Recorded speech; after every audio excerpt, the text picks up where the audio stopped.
Good morning class. Today we are going to discuss about types of organic reactions. Students, talking about organic reactions, basically there are following type of chemical reactions you can see here. Students, among them we have to discuss about the four type of chemical reactions, that is organic reactions. Students, in organic chemistry, basically any reaction performed in following ways, that is there is a reactant and on this reactant a attacking reagent attack on it, resulting in formation of product. Okay, now students, you can see depending upon the reactant and the attacking reagent and the product formed, there are different type of chemical reactions in organic chemistry. Okay, that is there are different type of organic reactions.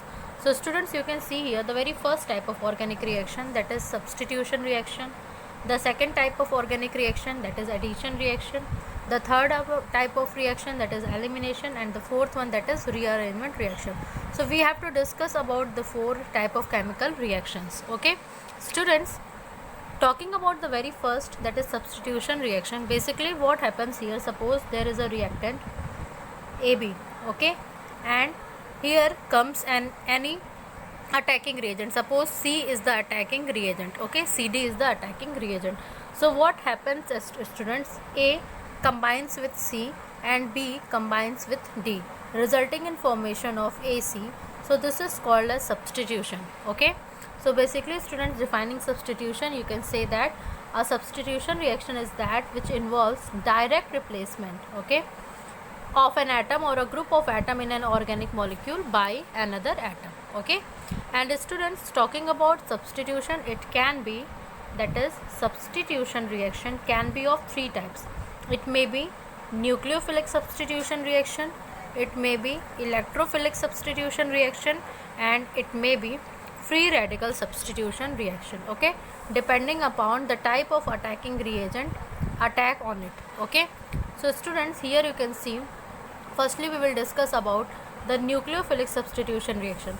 So students, if we are going to talk about nucleophilic substitution reaction, so basically there must be any reactant, and on this reactant there should be attack of any nucleophile, okay, and resulting in formation of a product. So students, generally what happens whenever we see the following type of reaction, that is reaction of alkyl halide with a base, in this reaction nucleophilic substitution takes place, because as you see here, this is a nucleophile, okay, and here you can see in alkyl halide the halogen is more electronegative, so halogen will take the electron pairs having developing negative charge on the halogen atom, and R, that is alkyl group, will become positive, and this nucleophile attack on the alkyl group. Okay, basically students, what happens, X takes the electron pair and OH minus attack on R, resulting in formation of an alcohol. So this is a general type of reaction showing nucleophilic substitution reaction. Now students, talking about electrophilic substitution reaction. So students, in electrophilic substitution reaction, they are brought about by electrophiles. Basically what you have to see, that here reactant will take place in the presence of any electrophile. So suppose benzene is the reactant and Cl plus, that is chloronium ion, is the electrophile. So here what happens, chlorobenzene is formed. Students, in offline classes I have shown you about the mechanism also, that how these are formed. Generally students, talking about the electrophilic substitution reaction, so they take place in case of aromatic compounds. Okay, so the compound must be aromatic in this case.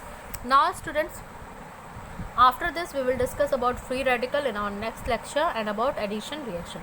So this is all about today's lecture. Thank you class.